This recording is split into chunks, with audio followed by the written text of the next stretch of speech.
Hello everyone. आज के इस टॉपिक में हम ज्योग्राफी के अंदर भारतीय जो ड्रेनेज सिस्टम है यानी कि इंडियन जो रिवर्स के बारे में है उसके बारे में आज हम चर्चा करेंगे।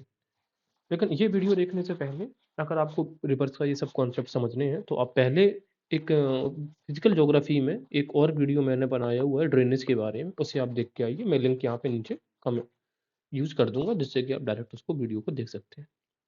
चलिए शुरुआत करते हैं। तो दो प्रकार का सिस्टम, एक होता है एंटीसीडेंट ड्रेनेज या एक होता है सुपर इम्पोज्ड। अब एंटीसीडेंट को हिंदी में हम बोलते हैं पूर्ववर्ती स्ट्रीम यानी कि पूर्ववर्ती धारा। अब ये जो नाम है ना पूर्ववर्ती, इसी से हमें ये पता चल जाता है, या जो एंटीसीडेंट लिखा है इसी से हमें पता चल जाता है कि इसकी डेफिनेशन क्या होनी चाहिए। पूर्ववर्ती का मतलब है ऐसी स्ट्रीम जो पहले से ही बन चुकी थी, यानी कि नदी की ऐसी धारा जो पहले से ही बन चुकी थी। लेकिन अब पहले से बन चुकी का मतलब है एक घटना तो होनी चाहिए, किसके पहले बन चुकी थी। उस वो जो घटना है वो होती है जमीन के उठने से पहले ही जो धारा ऑलरेडी बन चुकी है उसको हम बोलते हैं पूर्ववर्ती धारा। और जो उसके बाद ये सुपर इम्पोज्ड भी देखेंगे। जरा मैं आपको नॉर्मली लैंग्वेज में समझाता हूँ, जरा देखते हैं। देखिए जनरली क्या था, शुरुआत में अगर हम देखें पहली पिक्चर में तो रिवर का ये फ्लो हमें नॉर्मली देखने को मिल रहा है, और क्योंकि रिवर का जो फ्लो होता है हमेशा ऊपर से नीचे की तरफ होता है, यानी कि स्लोप में होता है, ढलान की ओर होता है। होता ये है कि अब जमीन का यानी कि प्लेट टेक्टोनिक्स की वजह से ये सिंक्लाइंस और एंटी सिंक्लाइंस डेवलप होते हैं। इसे आप कुछ मत समझिए, नॉर्मल भाषा में समझिए कि जमीन कहीं पर उठ जाती है इस तरीके से तो कहीं गड्ढा गड्ढा बन जाता है, कहीं और ऊपर उठ जाती है तो कहीं और नीचे तक गड्ढा बन जाता है। तो इनको हम बोलने लगते हैं कि ये तो भाई माउंटेन्स हो गया। ये हो जाता है, ये जो गहरा हुआ पार्ट है गहराई पे, इसे हम बोलते हैं सिंक्लाइंस। और जो गहरा है तो इसकी अपोजिट क्या होता, ऊंचा वाला पार्ट, तो ऊंचे वाले पार्ट को हम बोलने लगते हैं एंटी सिंक्लाइंस। तो इसी को हम बोलते हैं सिंक्लाइंस एंड एंटी सिंक्लाइन। अब बात ये है कि अब दूसरी पिक्चर में आप ये देखो, जैसे ये नदी तो बह रही है, तो ये नदी बह ही रही है लेकिन ये वाला पार्ट ऊपर उठ गया है, यानी कि यहाँ पर हम क्या देखेंगे, बहुत सारे पर्वतों का निर्माण हो रहा है। तो अब मुझे एक चीज बताओ, लोग कहते हैं ना कि नदी जैसा रास्ता बनाओ कि विपदा भी आ जाए तो उनको काट के निकल जाती है। अरे भाई तो यही तो बात कह रहे हैं कि नदी जब बह रही थी तो नदी ने क्या देखा कि यहाँ पर एक पर्वत ने आकर उसका रास्ता रोक लिया है, तो नदी क्या करेगी, क्या अब ये बताओ, नदी क्या यहाँ से गुजरने लगेगी? नहीं, नदी क्या करेगी, धीरे धीरे धीरे धीरे इस पर्वत को काट कर, और नदी इस तरीके से आएगी, धीरे धीरे इस पर्वत को काटती रहेगी, आगे बढ़ती जाएगी और अंत में वो अपना रास्ता बना लेगी इस तरीके से। तो अब मुझे एक चीज बताओ, पहले भी नदी इसी रास्ते से बह रही थी और नदी अब भी इसी रास्ते से बह रही है, तो इसी को हम बोलते हैं पूर्ववर्ती। क्यों? अब ये बताओ, नदी ने जो रास्ता बनाया है, यानी नदी ने अपना जो ढलान बनाया था, ये तो ढलान इसका क्या आज नया ये इस साइड को बना, नहीं, ये तो पहले भी यहीं पे था। इसी को बोला गया है पूर्ववर्ती। ये पहले से ही इस यही धारा में बह रही थी, इसी दिशा में इसी ढलान पे बह रही थी, इसी को बोला हमने पूर्ववर्ती, राइट। अब जरा इसको देखते हैं, ये सुपर इम्पोज्ड का मतलब क्या है। सुपर इम्पोज का मतलब क्या होता है, किसी के ऊपर कोई चीज आ जाना, ठीक है। अब देखते हैं, बात ये है कि जैसे ये नदी है, पहले इनिशियली स्टेज में ये बह रही है, ठीक है। धीरे धीरे क्या होता है कि ये सिंक्लाइंस बन रहे हैं, एंटी सिंक्लाइंस बन रहे हैं, और इस सतह का मान लो अपर्दन होता रहता है। ये वाली सतह खराब होकर अलग हो जाएगी, फिर इसके नीचे ये वाली अलग हो जाएगी, लेकिन जो नदी है ना, ये अपनी ही सतह पर इसी तरीके से बहती रहेगी, ठीक है। तो इसी को हम बोलते हैं सुपर इम्पोज्ड। अब जरा इन दोनों में अगर हम अंतर देखने की कोशिश करें कि बेसिकली टेक्निकली क्या अंतर है, क्या कह रहा है कि cut through the newly formed landform uplifted and maintains their slope. ये कह रही है कि उससे होकर गुजर जाती है, किससे होकर गुजरती है, जो नया लैंडफॉर्म बना है, जैसे कि माउंटेन्स जो नए बने हैं उनको काट कर गुजर जाती है और अपना जो स्लोप है वो मेंटेन रखती है। दूसरा कह रहे हैं the soil formed is weak mostly weak sediments and the rivers easily eroded. वो कह रहे हैं कि इससे जो मिट्टी बनती है, यानी कि जो वीक सेडिमेंट्स होते हैं वो कमजोर होते हैं इन पर्वतों के पहाड़ों को, इसी वजह से वो काट के निकल जाती है, और रिवर इस वजह से उनको इजीली आराम से उनको कट कर पाती है, रोड कर पाती है। कह रहे हैं कि path of flow established before the mountains structure was formed. सीधी सी बात है, कह रहे हैं कि जब माउंटेन जो स्ट्रक्चर यानी कि ढांचे बने थे, यानी कि माउंटेन सब बने थे, उससे पहले इसका जो रास्ता था वो स्थापित रास्ता था, यानी कि उसका रास्ता ये पर्वतों के निर्माण के पहले से ही बना हुआ था। अब बात करते हैं सुपर इम्पोज्ड ड्रेनेज की। Cuts deeper through the existing landform and maintains the same path. कह रहे हैं कि जो अभी का जो ये जो स्लोप है, एग्जिस्टिंग का मतलब है जो अभी वर्तमान में है, इसी को ये कट करती हुई और नीचे और नीचे और नीचे और नीचे चली जाती है। जैसे कि हाँ, अब जैसे आप ये बात कर रहे हैं, एग्जाम्पल मैं आपको देना भूल गया। ये बताइए हिमालय में जो भी नदियाँ निकलती हैं, पर्वतों से निकल रही हैं कि नहीं निकल रही हैं? तो जो भी हिमालय की आस-पास की नदियाँ हैं, सिंधु है, गंगा है, यमुना है, इस प्रकार की ब्रह्मपुत्र है, ये सब एंटीसीडेंट ड्रेनेज का पार्ट है। और ये जो रिवर है सुपर इम्पोज्ड, जो नॉर्थर्न और ईस्टर्न पेनिनसुला जैसे कि दामोदर रिवर है, सुवर्णरेखा रिवर, ये सब सुपर इम्पोज्ड ड्रेनेज का एग्जाम्पल है। दक्षिण की भी नदियाँ सुपर इम्पोज्ड ड्रेनेज का एग्जाम्पल है। फिर इनमें reverse have high erosive power so that they can cut through the underlying strata. अब बात होता ये है कि इन रिवर्स के पास बहुत हाई पावर होता है, इरोडिंग पावर। इरोडिंग का मतलब है काटने का पावर, जमीन को कट करने का पावर। इसी वजह से ये जिस एरिया में बहती है उसका जो जमीन है उसको कट करके और उसकी जमीन को खत्म कर देती है और नीचे की तरफ बहती जाती है। रिवर्स, हाँ, direction of flow but developed much later than the underlying structure. इनका जो डायरेक्शन है ना, वो बाद में डेवलप होता है, ठीक है, अंडरलाइंग स्ट्रक्चर के हिसाब से। तो हमने एक चीज याद रखनी ये है कि इस रिवर जो एंटीसीडेंट रिवर्स होता है, सॉइल फॉर्म्ड इज वीक, ठीक है, वीक सेडिमेंट्स होता है, जबकि इसकी इरोडिंग पावर हाई होती है जो सुपर इम्पोज्ड होता है, ठीक है। यानी कि अपरदन तक ज्यादातर ये वाली एरियाज में ये करेंगे। चलिए, यहाँ पे देख सकते हैं आप, एक एग्जाम्पल और है। अब स्टार्ट करते हैं हमारा जो गंगा सिस्टम है वहां से, सॉरी, इंडस सिस्टम के सबसे ऊपर देखते हैं। अब मैंने मैप के माध्यम से, एक ही मैप में कुछ चीजें तो इंटरनेट से मिल जाती हैं और कुछ पे काम करना पड़ जाता है, तो आई ट्राइड। ये आपको जो मोटी सी धारा दिख रही है ये आपकी इंडस रिवर। इंडस का मतलब हम कहें तो सिंधु। एक्चुअल में हिंदू धर्म ग्रंथों में जो सिंधु है, सिंधु को सिंधु राज कहा गया है। सिंधु का मतलब होता है सागर, सागर का मतलब होता है समुद्र।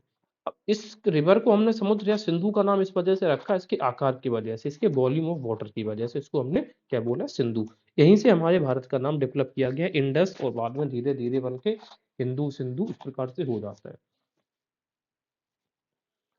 अब देखो, ये इसका जो उद्भव है वो है बोकार्चू ग्लेशियर से। अब जो बोकार्चू ग्लेशियर है, ग्लेशियर का मतलब क्या है, जमे, मतलब एक पर्वत है उसके ऊपर कुछ आइस कैप्स जमे हुए हैं। लेकिन अब ये पर्वत एक जो इस प्रकार की होती है, एक श्रृंखला होती है, इनमें से एक है ये बोकार्चू। तो ये जो श्रृंखला ये कैलाश रेंजेस में आती है, जो कैलाश पर्वत श्रेणियां हैं। पर्वत श्रेणी का मतलब है पर्वतों की श्रृंखला। अब इतना बेसिक नहीं बताऊंगा, ये तो आपको पता होना चाहिए। कैलाश रेंज, ये इस प्रकार से देखिए, सिंधु नदी है पहली, ये किस तरफ को बह रही है, अगर आप ये डायरेक्शन मान लें, ये नॉर्थ है, ये साउथ है, ये ईस्ट है, ये वेस्ट है, तो जो सिंधु नदी आप देखो नॉर्थ वेस्ट की तरफ पहले बहती है, ठीक है। और यहाँ के बाद फिर ये साउथर्न वर्ड मूवमेंट लेती है, फिर यानी कि दक्षिण की तरफ बहनी स्टार्ट होती है। तो पहले ये जो सिंधु है इस तरीके से ये, एक मिनट, ये सिंधु इस तरीके से नॉर्थ वेस्ट की तरफ बहती है। और यहाँ पर ये जो आपको दिख रहा है, मैं थोड़ा सा जूम कर रहा हूँ, नंगा पर्वत दिख रहा होगा आपको, ये वाला पार्ट। नंगा पर्वत से ये गॉर्स बना के दक्षिण की तरफ गिरने लगती है, यानी कि नंगा पर्वत इसको दक्षिण की तरफ ढकेलने का काम करता है और ऊपर की तरफ जाने नहीं देता है। और इस तरीके से ये फाइनली आती आती हुई मिथानकोट को क्रॉस करती हुई और यहाँ पे ये गिरती है। इंसिएंट में अगर बात करें तो यहाँ पे बर्बेरिकम, बर्बेरिकम नाम का एक पोर्ट हुआ करता था जो सिंधु के पोर्ट था। आपको याद होगा 711 712 में जब अराबिक अटैक्स होता है, तो उसका मूल कारण ये बर्बेरिकम पोर्ट को लेकर था, ठीक है, क्योंकि बर्बेरिकम पोर्ट में जो अरब के लोग थे उनके व्यापारियों के साथ लूटा मार हो गई थी उनके सामान की। और दाहिर ने कोई स्टेप्स लिया नहीं था, इस वजह से फिर उसको उसने अटैक किया दाहिर के ऊपर। चलिए, ये तो हिस्ट्री में डिस्कस करते रहते हैं। तो सिंधु नदी, अब जरा देखते हैं, जब सिंधु को हम एक दूसरा जो नाम है वो है सिंगी खबाब। सिंधु का क्या नाम है सिंधु का, साथ से सिंधु और साथ में सिंगी का खबाब, ठीक है। एक कबाब मत समझ लेना खाने वाला। अब देखिए, अगर सिंधु का उद्भव यहाँ से हो रहा है तो ये सिंधु का राइट हैंड साइड हुआ और ये सिंधु का लेफ्ट हैंड साइड हुआ।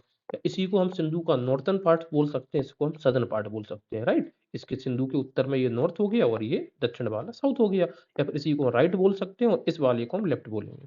तो जब सिंधु अपनी ऊपर की ओर बढ़ रही होती है, तो जो सियोक नदी है ये इसको आके राइट हैंड से ज्वाइन करती है। तो सियोक इसकी कैसे ट्रिब्यूटरी होगी, राइट हैंड की ट्रिब्यूटरी होगी सियोक रिवर। अब सियुक रिवर जो है, अगर आप देखोगे सियुक रिवर को, तो सियुक रिवर से एक रिवर और आके जुड़ता है, ये नुब्रा रिवर, नुब्रा वैली जिसको भी हम जानते हैं।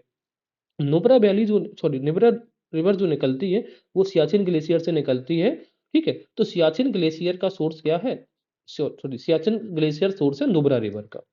और इसी के ऊपर थोड़ा हम देखेंगे तो सक्सगाम वैली आ जाता है, ये यहाँ पर आ जाता है, ये यहाँ पर आ जाता है, NJ9842, NJ9842 का पॉइंट, जिसको हम हमारा बॉर्डर लिमिट मानते हैं हम लोग, ठीक है। अब जब ये सिंधु रिवर सियोक रिवर से आके ऐड होती है, जुड़ती है, किस बिंदु पर जुड़ती है? उस जगह का नाम है स्कार्डू। तो सियोक कहाँ पे आके जुड़ती है? स्कार्डू में, ठीक है। सिंधु, सियोक, स्कार्डू, एस पे तीनों नाम है। ये ऊपर की ओर आगे बढ़ती जाती है इस तरीके से। और बाद में अब जरा हम बात करें रेंजेस की। आप ये देखोगे ये यहाँ पर लद्दाख रेंजेस हमें देखने को मिलती है, और लद्दाख के जस्ट नीचे मिलती है हमें जास्कर रेंज। तो जो सिंधु नदी है, क्वेश्चन पूछा जाता है किन दो रिवर, किन दो रेंजेस के बीच में बहती है? तो आंसर क्या होगा हमारा? लद्दाख और जास्कर। जैसे काराकोरम सबसे ऊपर, काराकोरम लद्दाख, जास्कर, और फिर आता है हमारा क्या? पीर पंजाल। काराकोरम लद्दाख, तो लद्दाख और जास्कर के बीच में बहती है ये सिंधु रिवर, ठीक है। ओके। अब हम जरा बात करेंगे, जब सिंधु बह रही होती है तो हमने इसके लेफ्ट ट्रिब्यूटरीज में कौन कौन सी रिवर, सॉरी राइट में कौन कौन सी रिवर आ रही है? एक तो सियोक आ रही है और दूसरी है गिलगित। गिलगित भी इसकी राइट हैंड ट्रिब्यूटरी है, यहाँ पर दिख रही है। और अगर हम बात करें राइट हैंड ट्रिब्यूटरीज की, जैसे कि स्वात, काबुल, कुर्रम, टोची, घूमन और झोब, ये सब इंडस वैली सिविलाइजेशन जब हम पढ़ते हैं इनके नाम हम देखते हैं, ठीक है। तो ये सब राइट हैंड ट्रिब्यूटरीज है।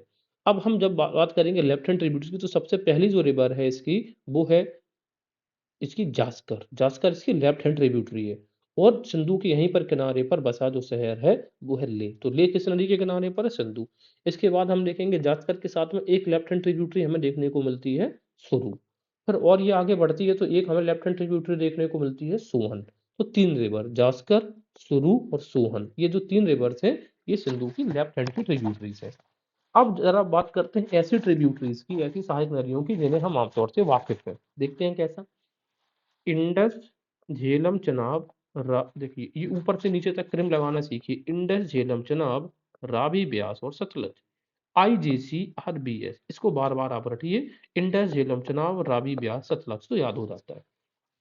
तो इंडस तो सबसे पहले, अब ये आती है आपकी जो झेलम, ठीक है। अब हमें ये भी पता है कि जो झेलम नदी है वो बेरीनाग जो झील है यहाँ से होकर, तो बेरीनाग जो झील है यहाँ से इसका उद्गम स्रोत है, और फिर ये आगे इस तरीके से बहती हुई फाइनली यहाँ पे ये चिनाब में मिल जाती है, ठीक है। और ये अंत तक यहाँ पे जाएगी। अब देखते हैं, एक चीज आपको याद रखना है कि ये जो झेलम, हाँ झेलम रिवर की जो लेंथ है वो है 720 किलोमीटर लेंथ। ये वो फ्लो करती है पीर पंजाल और सॉल्ट रेंज। सॉल्ट रेंज कहाँ पे है? पाकिस्तान में है, ठीक है। तो पीर पंजाल और सॉल्ट रेंज से होकर ये बहती है, राइट। चलिए, अगर हम बात करेंगे झेलम के बाद हम बात करेंगे चिनाब। अब ये जो चिनाब रिवर है ये दो नदियों से मिलकर बनती है, एक है चंद्र, एक है भागा। तो चंद्रभागा जब दोनों मिलके बनती है तब बनती है चिनाब। ये कहाँ से निकलती है? देख रहे हैं ये इस क्रॉस का निशान है, इनके पास है।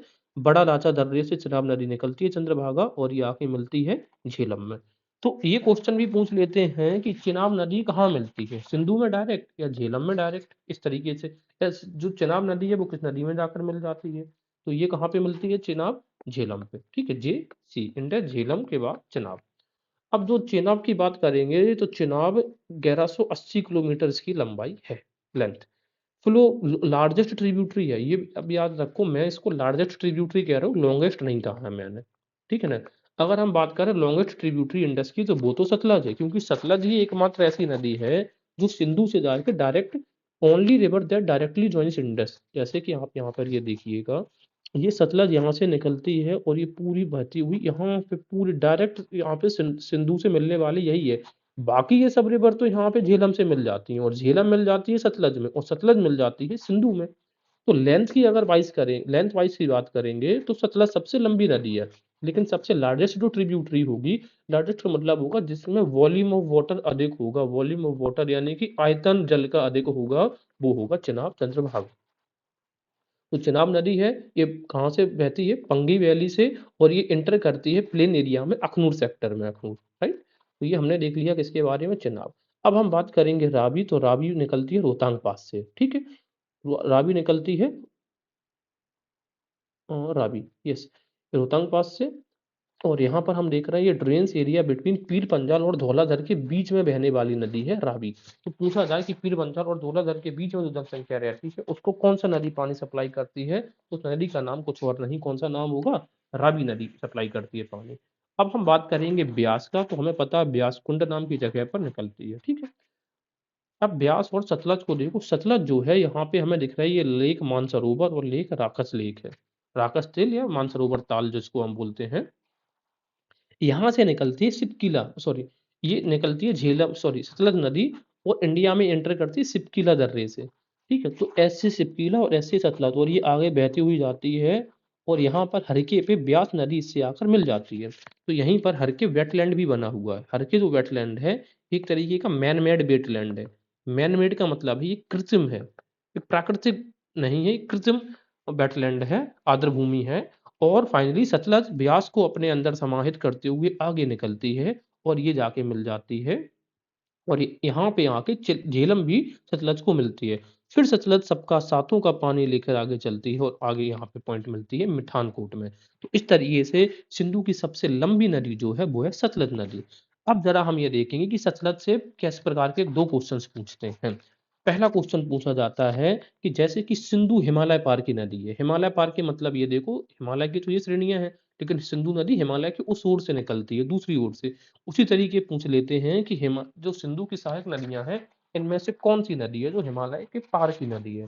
तो हम आंसर आंसर देते हैं सतलज रिवर। देख रहे हैं लाकस मानसरोवर ताल से सतलज का जो एंट्री पॉइंट है वो कौन सा है, सिपकीला दर्रा है, राइट। सतलज और ब्यास जहाँ पे मिलती है हरिके है, और सबसे बड़ी जो लंबी नदी है वो है सतलज। ठीक है, अंत में कौन मिलेगी, मिठानकोट पर सिंधु से सतलज मिलती है। आइए अब हम जरा देखते हैं नदियों के बारे में। सिंधु, सतलज, चिनाब, रावी, झेलम और ब्यास। एक तो ये क्रम याद रखना है, इंडस, झेलम, चिनाब, रावी, ब्यास और सतलज। और दूसरा इनकी लंबाई के हिसाब से याद रखना है। लंबाई के हिसाब से ब्यास नदी का ब्यास सबसे छोटा ब्यास है। जैसे सर्कल का ब्यास होता है तो मान लो सबसे छोटा ब्यास है। सिंधु का सबसे बड़ा है, और सतलज का दो इससे उससे कम, क्योंकि सतलज, ये दोनों नदियां हिमालय पार की नदी हैं। इसके बाद आती है चिनाब, क्योंकि चंद्रभागा अपने नाम से दिखाई देती है, 1180 किलोमीटर, जबकि सतलज की लंबाई 1450 किलोमीटर है। अब चूंकि यूपीपीसीएस इस प्रकार के क्वेश्चंस पूछने लग गया है, तो क्योंकि जब वो दर्रे की हाइट पूछने लग गए हैं, तो ये नदियों की लंबाई भी पूछने लग जाएंगे, इसमें कोई दो राय नहीं, किसी भी एग्जाम में दे सकते हैं। तो सिंधु नदी की लंबाई 2880 किलोमीटर, सतलज की लंबाई है 1450 किलोमीटर, और चिनाब नदी की जो लंबाई है वो है 1180 किलोमीटर, राइट। रावी नदी वहीं पर बात करेंगे 725 किलोमीटर। फिर झेलम जो है वो 5 किलोमीटर कम है, 720, और ब्यास अंत में आती है 460। तो रावी और झेलम में वो कंफ्यूज कराएंगे एग्जाम में, याद रखना रावी पहले आती है। अब देखते हैं, जो इंडस नदी है वो भारत में एंटर जो करती है वो करती है लेह के एरिया में। सिंधु की बात करें तो अगर हम इसको सिंधु नदी का, अगर हम मान लें इसे 20% और 80% में डिवाइड कर लें, तो 20% ये भारत में बहती है, ओनली लेह में बहती है, लेह डिस्ट्रिक्ट के अंदर। 80% इसका जो पानी है, या 80% ये बहती है कहाँ पे, पाकिस्तान में। तो ये याद रखने की चीज है। सतलज नदी की अगर हम बात करेंगे, दूसरे नंबर की नदी, ये गोर्ज बनाती है कहाँ पर, नैना देवी धार के पास में। वो इसी गोर्ज पर बनता है भाखड़ा डैम। भाखड़ा नंगल डैम सुना है ना, किस नदी पर है? सतलज पर है। उसी तरीके से फिरोजपुर से फजील्का तक, ये इंडिया और पाकिस्तान के बीच में बाउंड्री बनाने का भी काम करती है सतलज नदी। Only river that directly joins Indus, एकमात्र ऐसी नदी है जो डायरेक्ट सिंधु में जाकर मिलती है।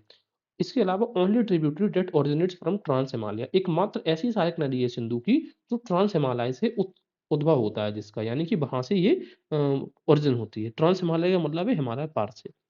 बात करेंगे चिनाब की, तो इसका जो चिनाब है, तो फ्लो फ्रॉम पंजी वैली से ये बहती हुई इंटर्स करती है अखनूर में, प्लेन एरियाज में। लार्जेस्ट ट्रिब्यूटरी है, अगर हम बात करें पानी किस नदी में सबसे अधिक है। रावी की बात करें तो रावी ड्रेन करती है पीर पंजाल और धौलाधर, दो पर्वत श्रृंखलाओं के बीच में। झेलम की बात करें तो झेलम है, ये फ्लो करती है थ्रू पीर पंजाल से होकर बहती है, और सॉल्ट रेंज के बहकर, और ये ब्यास नदी। अब बात ये कहा जाता है, ओनली ब्यास एंड, ऐसी दो नदियां बताओ जो सिर्फ इंडिया में बहती हैं, पाकिस्तान में नहीं बहती हैं। तो वो दो नदियां हैं, वो हैं ब्यास और सतलज। कौन कौन सी हैं? अंत की जो दो नदियां हैं, ब्यास और सतलज, ठीक है, ये सिर्फ इंडिया में बहती हैं, बाकी ये सब नदी जाके पाकिस्तान तक भी जाती हैं। तो लास्ट की वाली जो दो है वो सिर्फ इंडिया में बहती हैं, बाकी और सब जाके कहाँ पे मिलती है, पाकिस्तान में। अब एक क्वेश्चन उन्होंने आईएएस प्री 2006 में दिया था, देखते हैं। भारत में उत्तर से दक्षिण की ओर जाते हुए नीचे दी गई नदियों का निम्नलिखित में से सही अनुक्रम लगाना है। उत्तर से दक्षिण यानी कि नॉर्थ से बढ़ते हुए साउथ की तरफ। तो देखो, इसका जो आंसर दे रहे हैं, सियोक, स्पीति, जासकर, सतलज, नहीं, सियोक, जासकर, स्पीति, सतलज। हाँ, ये देखते हैं। अब देखो सतलज तो सबसे लास्ट में, ये तो हमें पता चल जाता है, तो ये कट कर दो, ये कट कर दो, ये, और इन दोनों में से सियोक सबसे ऊपर है ये। अब इस प्रकार के जो ऑप्शंस होते हैं वो फंसा देते हैं। अब हमें ये पता है तो जास्कर है तो जास्कर पर्वत श्रृंखला वहाँ पर होगा और स्पीति लगभग हिमाचल के एरियाज़ में है तो स्पीति थोड़ा नीचे होना चाहिए। तो इस तरीके से श्योक, जास्पर, स्पीति और सतलज। अब आप यहाँ पर देखना, ये श्योक है, ये जास्कर है, ये स्पीति है और ये सतलज नदी है। तो 1, 2, 3, 4 ये चारों का क्रम लगा दिया हमने। याद रखना स्पीति भी क्या है, स्पीति जो रिवर है वो सतलज की सहायक नदी है, इतना याद रखना है, हिमाचल के रीजन में बहती है। इसके अलावा हम देखेंगे, ये कह रहे हैं कि सिंधु नदी प्रणाली के संदर्भ में निम्नलिखित 4 नदियों में से 3 नदियों इनमें से किसी एक नदी में मिलती है, ठीक है? जो सिंधु नदी से जाके मिलती है, मतलब जिस एक नदी में ये तीनों जाकर एक नदी में मिलती है, एक नदी में, फिर वो जाकर फाइनली मिल जाती है कहाँ पे? ये सिंधु आ रही है। तो उस नदी का नाम बताओ, ये तो बता ही दोगे, सतलज।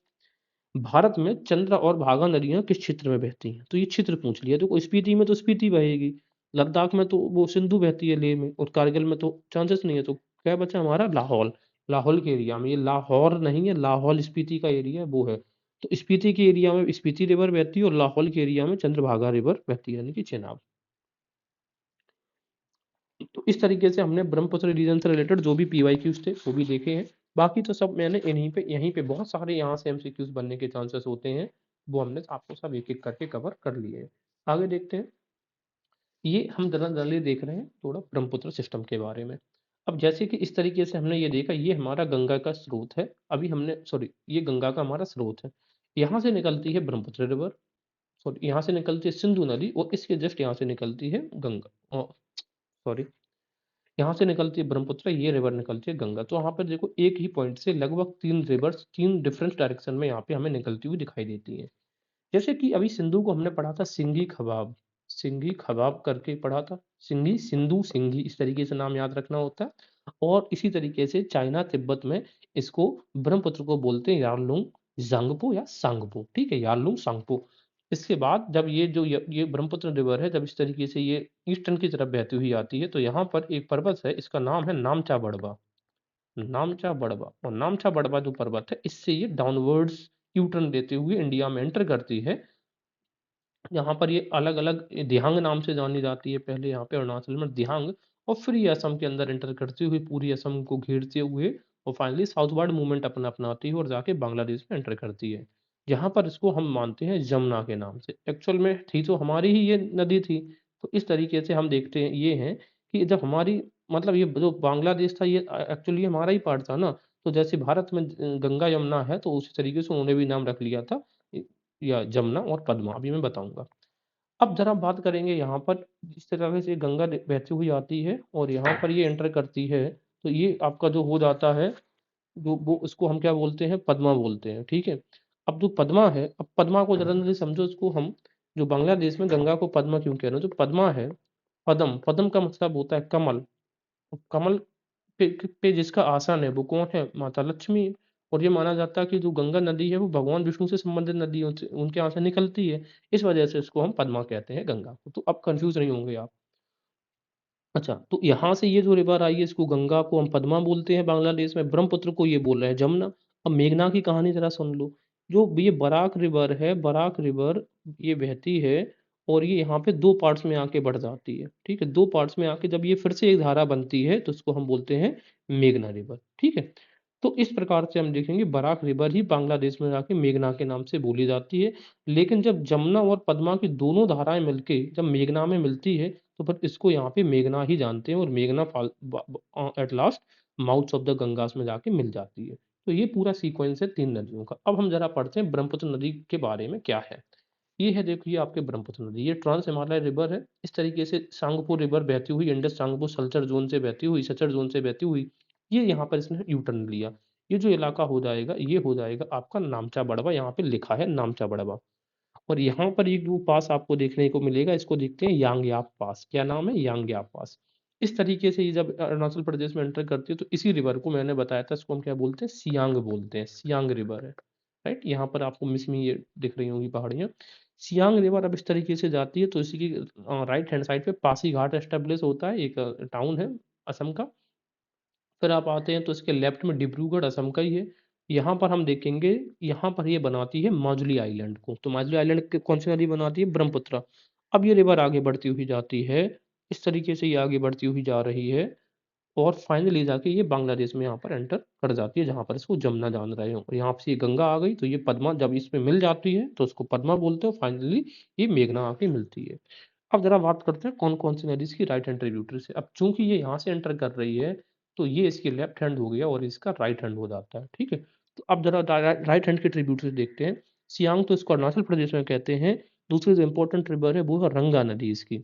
इसके अलावा एक इम्पोर्टेंट नदी है कामेंग, और यहीं पर रंगा और कामेंग के बीच में एक टाइगर रिजर्व बनता है जिसको बोलते हैं पक्के टाइगर रिजर्व। तो रंगा नदी, कामेंग रिवर, जिया भरेली, ये भी बहुत इंपॉर्टेंट है। और इसी के किनारे पर तेजपुर असम का टाउन है वो एस्टेब्लिश है। यहाँ पर देखेंगे पूठीमारी, फिर मनास और टिपकई। ये पूछा जा चुका है एग्जाम एग्जाम में कि टिपकई जो है वो किसका सहायक नदी है, तो टिपकई है ब्रह्मपुत्र का। इसके बाद हम ये देखेंगे संकोच नदी, जहाँ पर डुबरी एस्टेब्लिश होता है।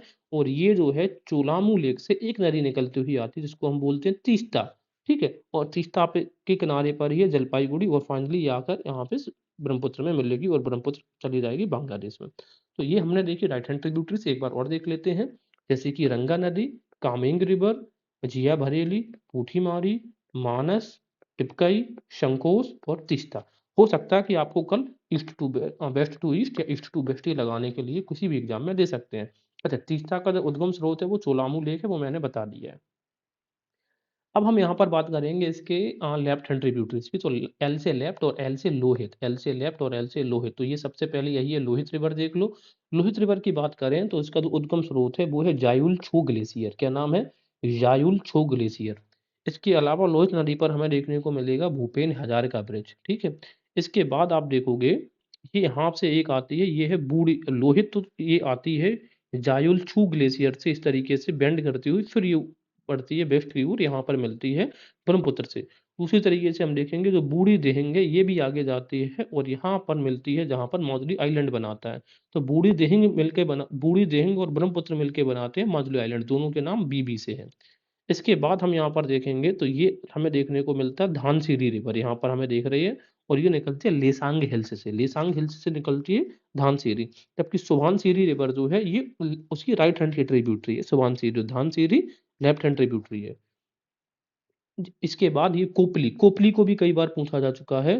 तो कोपली ये निकलती है और ये असम में जाकर मिल जाती है। तो इस प्रकार से लेफ्ट हैंड ट्रिब्यूटरीज कौन कौन सी रिवर है? एल से लोहित, बूढ़ी दिहिंग, इसके बाद धानसिरी, कोपली और शिलोंग। याद रखना कोपली। अब जो टिपकई और जो कोपली है, दो रिवर बहुत नेम सेम हमें लगेंगे, ठीक है। तो टी जो टिपकई है ये राइट हैंड साइड से है। तो राइट हैंड साइड से कोई चीज टपक गई ब्रह्मा जी के हाथ में। और ये कोपली है, ब्रह्मा जी कोऑपरेट करने वाले देवता हैं या भगवान, इस तरीके से मान लेते हैं, ठीक है। Kopili left hand side. अब हम जरा बात करते हैं यहाँ पर जरा जो मैंने अभी आपको बताया था। चलिए थोड़ा यहाँ पे देख लेते हैं इसका। तीस्ता नदी का उद्गम वही है जो ब्रह्मपुत्र का है, लेकिन यह सिक्किम से होकर बहती है। देखिए ये तो ठीक है कि तीस्ता, आपने जो बता दिया कि तीस्ता सिक्किम से होकर बहती है, ये तो हमने मान लेते हैं, ये सिक्किम से होकर बहती है, समझ में आ जाता था। लेकिन तीस्ता नदी का उद्गम और ब्रह्मपुत्र का उद्गम क्या सेम है? बिल्कुल सेम नहीं है। ब्रह्मपुत्र कहाँ से होकर आ रही है? राकस ताल से। और जबकि जो तीस्ता नदी है ये कहाँ से? छोलामू झील से। तो इसका स्टेटमेंट तो पूरा गलत नहीं है, आधा स्टेटमेंट गलत है आधा सही है, इस वजह से पूरा हम गलत कर सकते हैं। रंगत नदी की उत्पत्ति सिक्किम में होती है और भाई तीस्ता नदी की एक सहायक नदी है, बिल्कुल बात सही है कि जो रंगत नदी है तीस्ता की सहायक नदी है। इसके बाद तीस्ता नदी भारत एवं बांग्लादेश की सीमा पर बंगाल खाड़ी में जा मिलती है। भाई बंगाल खाड़ी में कहाँ मिल रही है तीस्ता नदी? आप देखो बताओ कहाँ बंगाल खाड़ी में मिल रही है? तो सिंधु में जाके मिल जाती है। तो इस तरीके से हम देखेंगे आईएएस 2017 में से जो क्वेश्चन आया था उसका फर्स्ट और थर्ड गलत हो जाते हैं, उसका सेकंड जो है वो सही हो जाता है। अभी बैठकर यहाँ पे सॉल्व करना तो ऐसा लग रहा है कि एकदम वो टीवी लाइव कास्ट चल रहा है, लेकिन एग्जाम में ये बहुत डिफरेंट गेम होता है इसको सॉल्व करना, इस प्रकार की चीजों को। इतना सारे चीजें आप रिवाइज करके गए होते हैं। देखते हैं कपली जिसकी सहायक नदी है भाई। अब कपली किसकी सहायक नदी है? अभी हम लोग पढ़ पढ़ के आए हैं। ये देखो यही नदी की बात कर रहे हैं, जैसे कोपली हम इसको पढ़ रहे हैं, इसको कपली उन्होंने हिंदी में लिखा है। ये है आपकी ब्रह्मपुत्र की। तो कपली या कोपली नदी है ना, नदी ब्रह्मपुत्र नदी की सहायक है। और कामरूप नगर इसी नदी के तट पर बसा है। तो का से कामरूप और का से कपली। अब यहाँ पर देखो क्या कामरूप हमें यहाँ पर दिख रहा है कपली के किनारे पर? कपली, यहाँ पे कामरूप उन्होंने लोकेशन नहीं दी है। चलो छोड़ते हैं। अब हम बात करेंगे, जैसे कि ये वाला पार्ट हमने कवर कर लिया, अब हम बात करेंगे एक मिनट रुकना जरा। हाँ, ये वाला पार्ट हमने ब्रह्मपुत्र का कवर कर लिया। बराक रिवर ये दिख रही है ना, इस बारे की हम बात करेंगे जरा, है ना।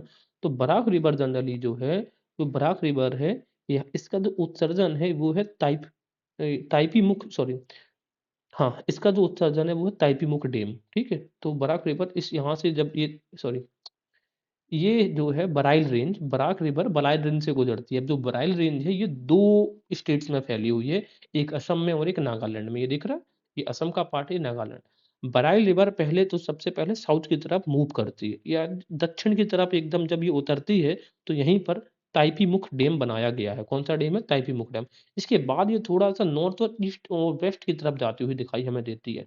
ये जो एरिया जालीदार एरिया दिख रहा है, ये असम का कछार इलाका है, ठीक है। जो कछारी इलाका है, कछार प्लेन से असम का, वहां से ये नदी बहती हुई एंटर कर जाती है बांग्लादेश में। पहले तो भाई इंडिया का हिस्सा था। तो यहाँ पर हम देखेंगे कि थोड़ी सी त्रिपुरा में, क्या ये त्रिपुरा में बहती है? ये मुझे बताइए, क्या ये नदी त्रिपुरा में बह रही है? The answer is no. ये नदी त्रिपुरा में नहीं बह रही है और मेघालय में नहीं बह रही है। तो किन किन राज्यों में बह रही है जरा देखना। असम में बह रही है, बिल्कुल बात सही है। नागालैंड में बह रही है, मणिपुर में बह रही है, मिजोरम में भी बह रही है, लेकिन त्रिपुरा और मेघालय में नहीं बह रही है, ठीक है, याद रखना। तो अब ये एंटर करती है, जैसे बांग्लादेश में एंटर करती है, तो यहाँ से ये दो पार्ट्स में डिवाइड हो जाती है। पहला जो स्ट्रीम इसकी कहलाती है वो सूरमा, जिसको ना वहां पे नदी बोलते हैं, और दूसरा ये जो नदी वहां पे बोली जाती है इसी की, उसको बोलते हैं कुसियार।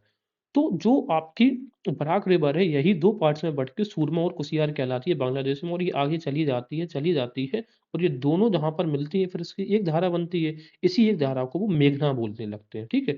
तो अब इस तरीके से हम क्या देखेंगे, फाइनली हम क्या देखते हैं कि ये जो आप देखेंगे, ये जो मेघना रिवर ये आई है ना, ये दो धाराएं बनकर रिवर आई है। ये मेघना रिवर है, और ये आई आपकी ब्रह्मपुत्र, ये आती है पद्मा, और ये यहाँ पे आके ये मिलती हैं, और फिर आगे ये मेघना के नाम से ही जानी जाती है। तो ये था हमारा बराक रिवर। अच्छा, क्वेश्चन बराक रिवर से कैसे, एक क्वेश्चन ये बनता है कि कौन सी जो रिवर है जो असम और मणिपुर, असम और नागालैंड का बॉर्डर बनाती है। असम या मणिपुर का, असम या नागालैंड का, या मिजोरम या फिर असम का बॉर्डर बनाती है, तो आपकी बराक रिवर है। पूछ देगा कि इनमें से किस राज्य में ये रिवर नहीं बहती है, तो देखो मेघालय में नहीं बहती है और ये त्रिपुरा में नहीं बहती है। आइए देखते हैं क्वेश्चन कैसे पूछा गया है।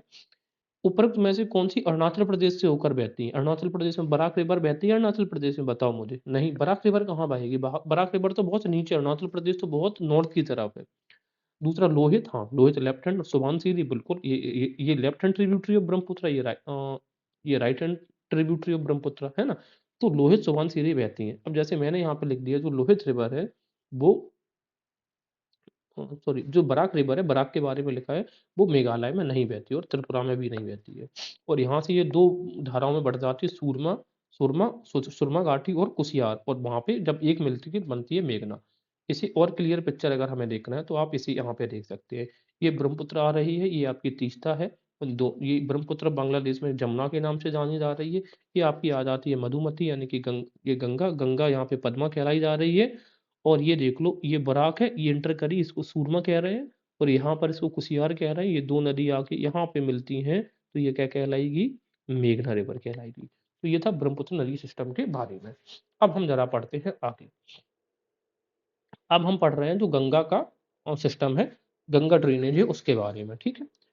तो अब सबसे पहले तो गंगा नदी का जो उद्गम स्रोत है, यहाँ पर बहुत सारे छोटे छोटे, कई सारी छोटी बड़ी नदियां मिलकर गंगा बनाते हैं। जरा देखते हैं, इनका ये धाम है हमारे।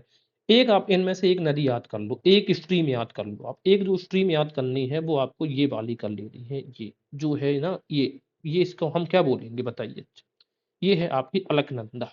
अलकनंदा, अलकनंदा, अलकनंदा अंतकाल से चली आ रही, यानी कि जो सबसे लंबी स्ट्रीम है, बाकी सब नदियां इसी में मिलेंगी। अलकनंदा के किनारे पर ही बनता है बद्रीनाथ। इसके किनारे पर ही जो बद्रीनाथ धाम है, इसके किनारे पर ही बसता है। इसके किनारे पर, अलकनंदा के किनारे पर। तो अब याद कैसे करेंगे? देखो, ये अलकनंदा और ये है बद्रीनाथ, ठीक है। जैसे एक मूवी आई थी, बद्री की दुल्हनिया, ऐसा कुछ था ना। तो बद्री की दुल्हनिया कौन? अलका, ऐसे याद कर लेते हैं। अब देखो, धौली गंगा जहां पर इनको मिलती है, वो उसको इलाका को कहते हैं विष्णुप्रिया। अब याद कैसे करेंगे मैं आपको बताता हूँ। कई लोग निमोनिक से करते हैं, बट मैं जिस तरीके से करता हूँ यार, मैं आपको वैसे याद करवाता हूँ। देखो, भगवान विष्णु जो है ना, वो एक तरीके से धौली गंगा में विश्राम करते हैं, यानी कि उसमें सिंधु सागर में विश्राम करते हैं ना क्षीर सागर में, तो हमने मान लिया वो क्षीर सागर उनकी धौली गंगा है, वहीं पर बैठते हैं। इसके अलावा नंद प्रयाग जहाँ पे मिलती है उस इलाका को हम अलकनंदा, और जहाँ पे नंदाकिनी मिलती है, ठीक है, नंदाकिनी ये यहाँ पे मिलती है, नंदाकिनी नंद प्रयाग में मिलेगी, नंद और नंदाकिनी। अलकनंदा के साथ में सब मिलेंगे, ये याद रखिएगा। तो ये वाला याद रखना, ये वाले नाम याद रखना, ये वाला तो अलकनंदा चलनी है। दूसरी ये पिंडर गंगा जहाँ पे मिलती है उसको कर्ण प्रयाग कहते हैं। तो देखना पिंडर कैसे लिखा जाएगा, ऐसे, और कर्ण कैसा लिखा जाएगा, ऐसे। तो ये देखना, ठीक है ना। आगे मंदाकिनी जहाँ पे मिल रही है उसको खाएंगे आप रुद्रप्रयाग।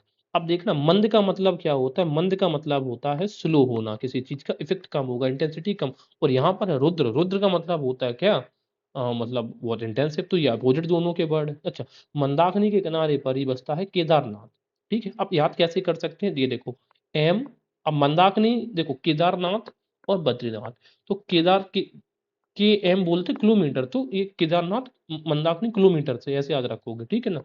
और ये बद्रीनाथ अलकनंदा, तो ए बी ए और ये के एम, तो बी ए के एम किलोमीटर और बी ए। अब जैसे आगे बढ़ोगे तो यहाँ पे हमें देखने को मिलती है देव प्रयाग में भागीरथी। तो देव जो है वो किससे भागते हैं, रथों से भागते हैं, रथ से। और फिर ये जाके यहाँ से ये देव प्रयाग में ही ये भागीरथी और ये अलकनंदा दोनों यहाँ पे मिल, ये अलकनंदा की स्ट्रीम आ रही है और ये भागीरथी, ये दोनों मिल रही है कहाँ पे, देवप्रयाग में। और ये मिलके बनती है गंगा। अब चलते हैं गंगा की का प्रस्थान करते हैं। यहाँ पे देख लिया, ये भागीरथी है, ये अलकनंदा, दोनों मिली देवप्रयाग में। इसके बाद ये आगे बढ़ती है ऋषिकेश, यहीं पर बसा हुआ है। फिर आगे देखेंगे हरिद्वार भी यहाँ पर बसा है। अब जब जो गंगा नदी है वो आगे चल रही है, जाती है इसमें रामगंगा यहाँ पे बिजनौर से, जिसने ये जो रामगंगा है, ये रिवर जहाँ से बिजनौर से एंटर करती हुई आती है, और रामगंगा गंगा में मिलती है कहाँ पे, कन्नौज के इलाके में। आप याद याद कैसे करेंगे, देखो एक है रामगंगा और दूसरी है गंगा। तो इनमें दो जी आ रहा है, तो यहाँ पे ऐसा वर्ड आना चाहिए जहाँ पे दो वर्ड आएगा एक साथ, तो एन दो आ रहा है, ऐसे याद कर सकते हैं। तो गंगा रामगंगा मिली कहाँ पे, कन्नौज में। अब ये गंगा जब आगे बढ़ी तो यहीं पर मिलती है इनकी ईस्टर्न काली भी, गंगा रिवर की सहायक नदी है, ये कन्नौज के आगे मिलती है। गंगा अपने साथ जल लेकर चल रही है, वो कानपुर अब ये जो कानपुर है ये गंगा के राइट हैंड पर है, तो ये कानपुर यहाँ पर बसा है, ठीक है ना। तो इतना याद रखना, ये कानपुर राइट हैंड साइड पे, यहाँ पे ना यहाँ पर है, ठीक है। तो कानपुर के राइट हैंड साइड से गुजरते हुए जो गंगा आगे बढ़ती है, फाइनली यहाँ पे समागम होता है। अभी तो महाकुंभ भी चल रहा है कानपुर प्रयागराज में। प्रयागराज में गंगा यमुना, यमुना गंगा से मिलती है, सरस्वती भी आके मिलती है। अब ये गंगा आगे बढ़ रही है कहाँ पे, गाजीपुर में। गाजीपुर में गंगा से एक और नदी आके मिल जाती है जिसको बोलते हैं गोमती। फिर गंगा आगे बढ़ती है, अब छपरा से क्रॉस करती हुई जाएगी तो छपरा में मिलेगी उनको क्या, घाघरा नदी इस पे आके मिलती है। फिर ये गंगा आगे पटना से होते हुए जाएगी यहाँ पर हाजीपुर सोनपुर, जहाँ पे हाजीपुर सोनपुर के पास में, यहाँ पर मिलती है आके रिवर, कौन सी, गंडक रिवर। फिर गंगा आगे चलती है भागलपुर को क्रॉस करेगी, भागलपुर में इसको मिलेगी कौन सी रिवर, कोसी रिवर। अब गंगा फिर से आगे प्रस्थान करते हुए जा रही होती है, तो मालदा का आम का मजा लेते हुए गंगा यहाँ पे महानंदा उसको टच करेगी, ठीक है। महानंदा कहाँ पे, महानदी नहीं है ये, ठीक है, ये कौन है, महानंदा मालदा पे। अब ये फिर से आगे जाएगी और अभी इसका साउथ वर्ड मूवमेंट स्टार्ट होता है, दक्षिण की तरफ ये जाती है। और एक इसकी जो शाखा है वो पद्मा बांग्लादेश में एंटर कर जाती है, अभी मैंने बताया था। और एक शाखा ये गंगा सागर में जाती हुई जाके यानी कि बे ऑफ बंगाल की खाड़ी में गिरती है। लेकिन गिरने से पहले इसके राइट हैंड साइड से मयूराक्षी रिवर्स को जाके मिल रही है, राइट हैंड साइड से ही दामोदर रिवर जाके मिल रही है, और पश्चिम बंगाल में राइट हैंड साइड से ही कसाई या कंसबती रिवर जाके इसको मिलती है। तो ये जो रिवर है मयूराक्षी, दामोदर रिवर और कसाई या कांसबती, ये गंगा की लोअर बेसिन में मिलने वाली नदियां हैं, यानी कि जब वो निचले निचली गंगा में जाके ये नदियां मिलती हैं निचली गंगा के पार्ट में। तो ये नदी का याद रखिएगा, और ये सब राइट हैंड साइड से मिलती हैं, क्योंकि लेफ्ट हैंड साइड में देखेंगे तो यहाँ पे तो ये बांग्लादेश आ गया, तो बांग्लादेश से कोई नदियां मिलने को नहीं है। अब चूंकि ये झारखंड है, रांची का पठार है, तो इसकी इस तरफ नदियों का फ्लो इस तरफ को है, इस वजह से राइट हैंड साइड से लोअर बेसिन में गंगा की नदियां मिलती हैं, ठीक है। अच्छा, एक क्वेश्चन देखो, पहला क्वेश्चन ये है कि नहीं, पहले हम ट्रिब्यूटरीज को देखेंगे। गंगा की पहले ट्रिब्यूटरी तरफ बात करते हैं, इस साइड वाली, ठीक है, यानी कि लेफ्ट हैंड साइड वाली। तो लेफ्ट हैंड साइड वाली रामगंगा देखने को मिलेगी। फिर आपको ये सही, सॉरी, रामगंगा के बाद गोमती देखने को मिलेगी। फिर घाघरा देखने को मिलती है, गंडक, कोसी, महानंदा। ठीक है, अब ये क्रम से लगाने को पूछ देता है, रामगंगा, गोमती, घाघरा, गंडक, कोसी, महानंदा। ये क्रम से ईस्ट टू वेस्ट या वेस्ट टू ईस्ट आपको पता होनी चाहिए। बात करते हैं हम गोमती रिवर की। गोमती रिवर के बारे में अगर आप बात करेंगे तो इसका जो उद्भव होता है वो गोमत लेक से होता है, जिसको पहले फुल्लर लेक बोला जाता था। कहाँ पे? पीलीभीत में है। पीलीभीत फ्रंटियर डिस्ट्रिक्ट है उत्तर प्रदेश का। ओनली ट्रिब्यूटरी है गंगा की जिसका जो ओरिजिन है वो प्लेन्स से होता है। बाकी जितनी भी ट्रिब्यूटरीज हैं आप देख रहे हैं कितने ऊपर से निकल रही है, यानी कि ये सब की सब वहां से पहाड़ों से निकल रही है, पर्वतों से निकल रही है। लेकिन जो गोमती है ये सिर्फ प्लेन से निकलती है, फुल्लर ताल से। और गोमती आगे बढ़ती हुई जाती है। और गोमती मिलती कहाँ पे? गंगा को जिस पॉइंट पर मिलती है वो पॉइंट को बोलते हैं गाजीपुर। तो गा से गोमती, गा से गंगा और गा से गाजीपुर। ठीक। अब गोमती की एक सहायक नदी है जिसको बोलते हैं सई रिवर, इसी को हम आदि गंगा भी बोलते हैं। सई रिवर को ही हम आदि गंगा भी बोलते हैं। ठीक है। अब ये जो भिजवान लेक है हरदोई में वहां से निकलती है, लखनऊ और उन्नाव के बीच में ये बॉर्डर बनाती है। रायबरेली, प्रतापगढ़, जौनपुर और शनिदेव धाम भी इसी नदी के किनारे पर बसता है। तो रायबरेली में, प्रतापगढ़ और जौनपुर में भी ये ठीक है। तो जौनपुर में भी गोमती नदी बहती है, राइट। इतना याद रखिएगा कि जो रायबरेली में, प्रतापगढ़ में और ये जौनपुर में कौन सी नदी बहेगी? गोमती। जौनपुर ईस्ट, मतलब ईस्ट का मोती बोला जाता था जब सिराज डायनेस्टी थी उसके समय में। आगे देखेंगे घाघरा रिवर के बारे में। घाघरा रिवर के बारे में हमें ये देखना है, शुरुआत इसकी जो होती है वो घाघरा की ये नेपाल हिमालय से होती है, जिसको हम काली गंगा बोलते हैं वहां पर। ठीक है। काली गंगा, अब कहाँ से काली गंगा? तो ये काला पानी ग्लेशियर से वहां से निकलती है, जो कुमायूं ग्लेशियर का पार्ट है। ये स्पाइरल फ्लो, स्पाइरल का मतलब है सर्पलाकार फ्लो होकर ये बहती हुई नदी है। कौन सी? ये शारदा। अब स्पाइरल फ्लो, और ये क्वेश्चन पूछा जाएगा आपको कि भारत में ये जो मैदानों में एंटर करती है कहाँ से एंटर करती है? तो वही आंसर होगा, पीलीभीत से एंटर करती है, प्लेन में पीलीभीत से। अब जब ये इस तरीके से यहाँ से को काला पानी ग्लेशियर से निकल कर चली, तो इसकी एक ट्रिब्यूटरी है, राइट हैंड साइड की ट्रिब्यूटरी, जिसको बोलते हैं गोरी गंगा। तो गोरी गंगा जो निकलती है वो कहाँ से निकलती है? मिलाम ग्लेशियर से। तो आप किसी गोरी से आज तक मिले? ऐसे याद रखेंगे, गौरी किसी लड़की से मिले हैं? नहीं। तो अब आप जब आगे यहाँ पे मिलेगी गौरी गंगा, तो गौरी गंगा किसकी सहायक नदी है? शारदा। जब ये आगे बढ़ेगी तो यहाँ पर बनता है पंचेश्वर डैम। लेकिन पंचेश्वर डैम सिर्फ शारदा पे नहीं बनता है, यहाँ पर एक नदी बह रही है, सरयू नदी। सरयू नदी आके जब यहाँ पे बहती है, शारदा को उस पास में मिलती है, तभी यहाँ पर पंचेश्वर बांध मिलता है नेपाल के इलाका पर। अगर हम बात करें शारदा नदी की, तो सरयू नदी है ये वाली, ये शारदा की सबसे लॉन्गेस्ट ट्रिब्यूटरी है। सरयू की एक और ट्रिब्यूटरी है गोमती नदी, ये वाली गोमती अलग है, उत्तर प्रदेश वाली गोमती से अलग है। तो गोमती एक नदी सरयू की भी सहायक नदी है, जो कि सरयू से मिलती है कहाँ पे? बागेश्वर में आके। चलिए, तो अब हम ये कहेंगे कि पंचेश्वर डैम से जो शारदा या काली गंगा नदी है वो सरयू का पानी लेकर आती हुई अब ये एंटर कर रही है, और अब ये बड़ी सी धारा बनाकर जब जाती है बरहज पर आती है। तो बरहज में क्या दिखती है कि लेफ्ट हैंड साइड से एक और नदी जिसको हम बोलते हैं राप्ती नदी, ये आकर यहाँ पे मिल जाती है। कहाँ पे? बरहज। और बरहज जो इलाका है, बरहज के पास रुकुमकोट नाम की एग्जैक्ट जो लोकेशन है वो रुकुमकोट है, देवरिया जिले के अंदर। अब क्या होता है, अब यहाँ पर राप्ती भी मिल गई है घाघरा से, तो घाघरा गड़गड़ाती हुई आगे चली आती है। और जो घाघरा है जब ये फैजाबाद डिस्ट्रिक्ट यानी कि अयोध्या में एंटर करती है, तो यहाँ पर भगवान राम का अस्तित्व था, इस वजह से इसको हम सरयू नदी बोलते हैं। और ये सरयू नदी ही, यानी कि घाघरा या सरयू जो भी बोलो, यही आगे चली आती है और फाइनली गंगा में मिलती है। किस एरिया में? छपरा के पास। बात समझ में आया कुछ? ठीक है। तो हमने एक बार देखते हैं कि शारदा काली गंगा, गौरी गंगा सहायक नदी के साथ सरयू की पानी लेकर आगे बढ़ रही है घाघरा। ठीक है। जब ये इंडिया में एंटर करती है तो इसको घाघरा बोलते हैं, नेपाल में जब रहती है तो इसको शारदा या काली गंगा बोलते हैं। इसकी लेफ्ट हैंड की ट्रिब्यूटरी राप्ती इसको मिलती है बरहज या रुकमकोट में, और ये फाइनली छपरा में आकर मैच हो जाती है, मतलब मर्ज हो जाती है गंगा के साथ। अब बात करते हैं हम घाघरा की। तो घाघरा का जो उद्गम स्रोत है घाघरा नदी का, वो है मापचुंग ग्लेशियर। ठीक है। एक्चुअल में घाघरा नदी ये वाली है, ये है घाघरा। ठीक है। एक्चुअली में ये घाघरा है। तो घाघरा का जो है वो है उद्गम स्रोत मापचुंगो ग्लेशियर। राप्ती नदी की बात करें तो इसका उद्गम स्रोत है गुरला मंडाता। राप्ती क्या है? गुरला मंडाता। तो आप रपट जाते हैं ना अगर कोई चीज गुरलुंग टाइप की होती है, उस तरीके से। हाँ। अब राप्ती की लेफ्ट हैंड साइड से सहायक नदी होती है रोहिणी। ठीक है। गोरखपुर में ये राप्ती रोहिणी बहती है। ठीक। अब आगे बात करते हैं गंडक रिवर की। तो गंडक रिवर का जो उद्गम स्रोत है वो है महाराजगंज और कुशीनगर के बीच में बॉर्डर बनाती है। बट जो गंडक नदी है ये यूपी के अंदर बहती है नहीं, और बॉर्डर बनाती हुई निकल जाती है। जो सालीग्रामी पत्थर होता है वो इसी नदी के लिए माना जाता है। तो सालीग्रामी नदी इसको नेपाल में बोलते हैं। नारायणी इसको, जो मैदानी इलाके हैं तो पूछते हैं क्वेश्चन कि सालीग्रामी और नारायणी नदी किसको बोला जाता है? तो ये गंडक को। तो नेपाल में इसको शालिग्रामी बोलते हैं, जब ये प्लेन्स में आती है तो इसको नारायणी बोलते हैं, और त्रिकाली और त्रिशूल गंगा भी इसी को बोला जाता है। तो त्रिकाली त्रिशूल गंगा, और जो त्रिवेणी नहर है वो भी इसी त्रिकाली त्रिशूल गंगा यानी कि गंडक से ही निकली है। कौन सी? त्रिवेणी नहर। कोसी की बात करें तो कोसी में भी कई सारी नदियाँ आके मिलती हैं, जैसे कि ये कमाला, यानी कि कमाला, इसको चाहे आप कमला पढ़ लो, कमला का मतलब वही होता है गंगा एक तरीके से। बागमती, ये रिवर एग्जाम में पूछी जा चुकी है कि बागमती किसकी सहायक नदी है? कोसी की। और एक है लाल बाग क्या, तो ये कोसी, इस प्रकार की 7 कोसी नदियां मिलकर ये कोसी बनाती हैं, और आके मिलती हैं कोसी कहाँ पर? भागलपुर में। तो जब आप किसी को कोसने लगते हो तो वो व्यक्ति भाग जाता है।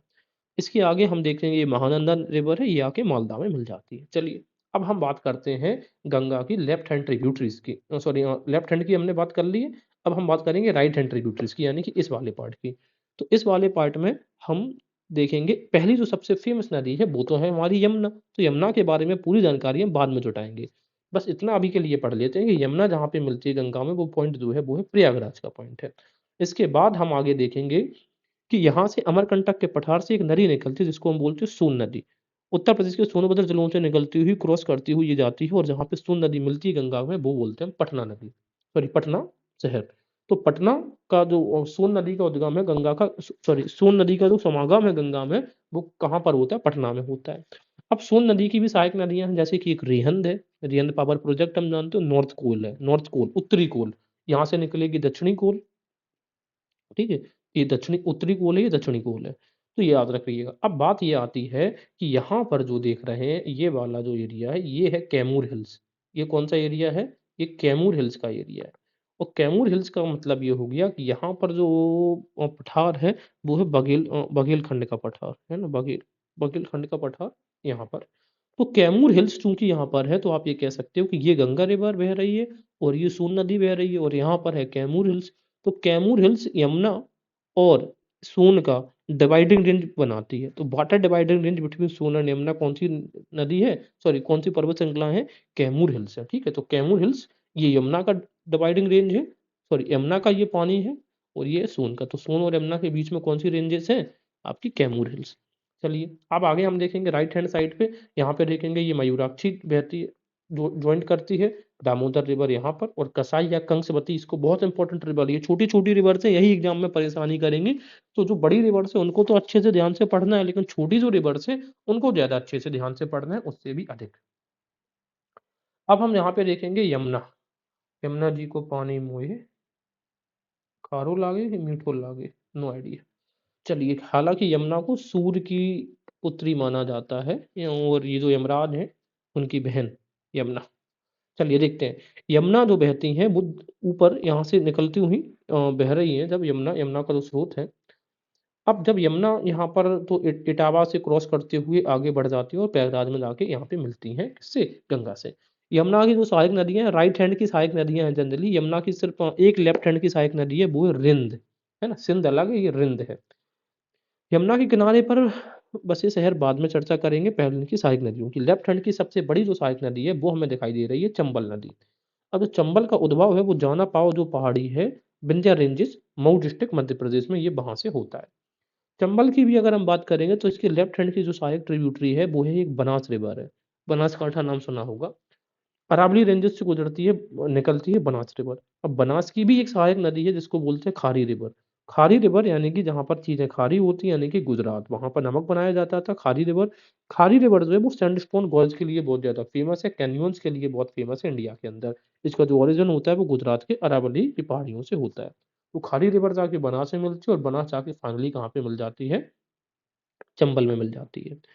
आगे अगर हम चर्चा करेंगे चंबल को, तो राइट हैंड साइड से इसको एक नदी ज्वाइन करती है चंबल को, जिसको हम बोलते हैं काली सिंध, ठीक है? और यहाँ पर एक नदी इसको और ज्वाइन करेगी जिसको हम बोलते हैं पार्वती, यानी कि ये यहाँ पे नहीं ज्वाइन करना चाहिए एक्चुअल में, ये यहाँ पे ज्वाइन करना चाहिए इनको, यहाँ पे, ठीक है? लगभग इटावा के पास में ये दोनों चंबल से जाके मिलती हैं। हालांकि कुछ भी हो, बस इतना याद रखना कि काली सिंध और जो पार्वती है ये चंबल की सहायक नदियां है राइट हैंड साइड की, ठीक है? इसके बाद हम क्या देखेंगे, ये आपकी एक देखने को मिलेगी, यहाँ सिंध हो गई, काली सिंध, ठीक है, हाँ। अब यहाँ पर ये देखने को मिलेगी बेतवा नदी। बेतवा नदी का उद्गम जो स्रोत है वो विंध्यन रेंजेस से सीहोर, और बेतवा जाके कहाँ पे मिलती है? हमीरपुर के पास में यमुना से। बेतवा के राइट हैंड साइड की सहायक नदी है धसान रिवर, ये बहुत इंपॉर्टेंट है, धसान बांध भी बना हुआ है, फिर यहाँ पर ये जो रिवर आती है केन आती है, और ये जो रिवर आती है अंत में तमसा रिवर आती है। ठीक है, तो अच्छा आपको गंगा रिवर पैटर्न के बारे में बहुत अच्छे से और भी कुछ एडिशनल पॉइंट्स अगर देखने हैं तो यूपी जीके की प्लेलिस्ट में चले जाओ, उसमें बहुत बेटर तरीके से मैंने कवर किया है, मतलब छोटी छोटी डिटेल्स भी वहाँ पे मैंने कवर की हैं गंगा सिस्टम के बारे में। अच्छा, अब ये जो केन से लेकर और ये जो चंबल तक का इलाका है, ये है आपका बुंदेलखंड का पठार। ठीक है, ये है आपका बुंदेलखंड का पठार, राइट। केन से जनरली तो मानते हैं केन से बेतवा तक, लेकिन ये जो काली सिंध रिवर तक है ना, ये है पूरा। अब काली सिंध जनरली यहाँ पर चंबल से आके मिलती है इस पॉइंट पर, तो ये वाला जो एरिया हो जाता है केन से लेकर ये वाला, ये पूरा हो जाता है बुंदेलखंड का पठार, राइट। ठीक है, और ये हो फिर उसके बाद हो जाता है ये कैमूर रेंजेस बघेलखंड का पठार। चलिए, उस वीडियो में मैंने ये पठार को भी कवर किया है। तो ये था गंगा और यमुना के संगम और समागम के बारे में। अब आइए ये देख लेते हैं कि कौन सा शहर इनके किस नदी के किनारे पर बसता है। जैसे यमुना के किनारे पर हम देखते हैं दिल्ली बसी है, इटावा बसता है इम्पोर्टेंट, हमीरपुर है, श्रावस्ती है, प्रयागराज तो है। गंगा के किनारे पर कौन कौन सा, कन्नौज है, कानपुर है, वाराणसी। अब याद रखना कि कानपुर इसके राइट हैंड साइड में बसता है, वाराणसी इसके लेफ्ट हैंड साइड पे बसता है। गाजीपुर, छपरा, पटना, हाजीपुर, भागलपुर, मालदा, ये सब गंगा के किनारे पर बसते हुए शहर हैं। ये बाद में भी हम चर्चा करेंगे हालांकि। क्वेश्चन यूपीपीसीआर 2021 में पूछ लिया, देखते हैं। निम्नलिखित में से कौन सी एक नदी भारतीय गंगा नदी बेसिन का हिस्सा नहीं है। अब ये जो चार की चारों नदी है, इनमें से अगर मैं होता उस समय तो मुझे सिर्फ एक नदी पड़ी होती थी, जोंक नदी। जोंक नदी मुझे ये पता है महानदी का हिस्सा है, बाकी तीन नदियों के बारे में मुझे आइडिया नहीं है, तो मैं जोंक पे टिक कर सकता था। तो पुनपुन नदी, अब लेकिन देख लो, पुनपुन नदी झारखंड और बिहार में बहती है, गंगा की सहायक नदी है। अजय नदी झारखंड और बंगाल में बहने वाली है, और जालांगी, जालांगी ये बंगाल में बहने वाली है, जालांगी गंगा। आगे देखेंगे, कह रहे हैं कि निम्नलिखित में से कौन सी नदी उत्तर प्रदेश राज्य से प्रभावित नहीं होती है, प्रवाहित नहीं होती है, यानी कि उससे गुजरती, फ्लो नहीं करती, वो है गंडक नदी। गंडक नदी के बारे में हमने देखा था ना अभी, ये देखा था, कहाँ गया भाई गंडक अपनी, ये महाराजगंज और कुशीनगर के बीच का बॉर्डर बनाती है, शालिग्रामी नदी है, नेपाल और से डायरेक्ट जाके बिहार में एंटर करती है, बट यूपी में नहीं बहती है। गंगा के हमने जो शहर देखे थे, ये पूरा एक मैप है, दोबारा से देख सकते हैं कि कहाँ से कहाँ क्या मिल रहा है, बस शहरों के नाम जरा देख लेते हैं। देवप्रयाग, गंगा, ऋषिकेश, हरिद्वार, बिजनौर गंगा के किनारे पर बस ये सब शहर है। नरोरा, फरुखाबाद भी गंगा पर, कन्नौज, कानपुर और फतेहपुर, प्रयागराज, है ना। इसके बाद हम देखेंगे मिर्जापुर, वाराणसी, गाजीपुर, छपरा, पटना, हाजीपुर, भागलपुर, साहिबगंज, पाकुर, फरक्का बैराज बना है गंगा पर। फिर ये हुगली रिवर यहाँ पे मिलती है, भागीरथी, और ये इस तरीके से गंगा सागर आइलैंड की बात की थी हमने। अगर हम इस तरीके से बात कर लें थोड़ी-सी किसकी, यमुना की भी बात कर लें, तो टोंस रिवर भी एक यमुना की सहायक नदी है, लेफ्ट हैंड साइड से मिलती है, ये भी याद रखना है, ये उसमें कवर नहीं किया था हम लोगों ने। टोंस रिवर भी गंगा की सहायक नदी है। तेजवाल, बैराज, यमुनानगर, ये वेस्टर्न यमुना कैनाल, ये सब यहाँ पे हमें देखते हैं गंगा में देखने को मिलता है। हथनीकुंड बैराज गंगा से निकलती है। ईस्टर्न यमुना कैनाल ये देखने को मिल रही है। अब जो शहर बसे गंगा के किनारे पर, जैसे कि पानीपत है, सोनीपत है, बागपत है, वजीराबाद है, ये बैराज, वजीराबाद बैराज, ये ओखला बैराज, फरीदाबाद, बल्लभगढ़, गाजियाबाद, तो हिंडन के किनारे पर बसा है, और हिंडन यमुना की सहायक नदी है। तो बल्लभगढ़ के बाद पलवल, मथुरा, आगरा, इटावा, ये देख रहे हैं इटावा यहाँ पर, और इसके बाद हम देखेंगे ये श्रावस्ती के किनारे, श्रावस्ती भी यमुना के किनारे पर बसा हुआ शहर है। अब जो हिंडन रिवर है, इसकी भी कुछ सहायक नदियां हैं, जैसे कि रिंड अभी बताया था आपको, वरुणा और सेंगर। ये सेंगर रिवर कई बार पूछा जाता है, जो सेंगर रिवर हिंडन रिवर की सहायक नदी है। तो रिंड, वरुणा, वरुण भी किसकी है, हिंडन की। वरुण को वैसे भी जल का देवता माना जाता है, और सेंगर, राइट, ये चीज हमने देख ली। हिमालय प्रदेश से होकर बहने वाली नदियां कौन सी हैं, हिमाचल प्रदेश से, नॉट हिमालय प्रदेश नहीं, हिमाचल। ब्यास बहती है, चनाब बहती है, रावी, सतलज, और याद रखना यमुना में डाउट होता है, लेकिन यमुना भी हिमाचल प्रदेश से बहने वाली नदी है। तो इस प्रकार से हमने देखा है कि हमने इस वाले वीडियो में ये तो सिंधु नदी के बारे में हमने चर्चा करी है, इसके बाद ब्रह्मपुत्र नदी को देखा, इसके बाद हमने गंगा और यमुना का नदी बेसिन सिस्टम देखा। जो तीन बड़ी रिवर सिस्टम थे, इस वीडियो में हमने कवर किए हैं, बाकी हम अपना नेक्स्ट वीडियो में कवर करेंगे। अगर आपको वीडियो पसंद आ रहा है और अच्छा लग रहा है तो आप इसे लाइक कर सकते हैं, और मेरी मदद कर सकते हैं मेरी रीच बढ़ाने में, इसको शेयर करके। और चैनल को अगर अब तक आपने सब्सक्राइब नहीं किया है, और अगर आप विजिटर्स हैं, डेली विजिटर्स हैं, तो आप सब्सक्राइब कर सकते हैं। होपफुल मैं आपके लिए हेल्पफुल साबित हो रहा हूँ। धन्यवाद।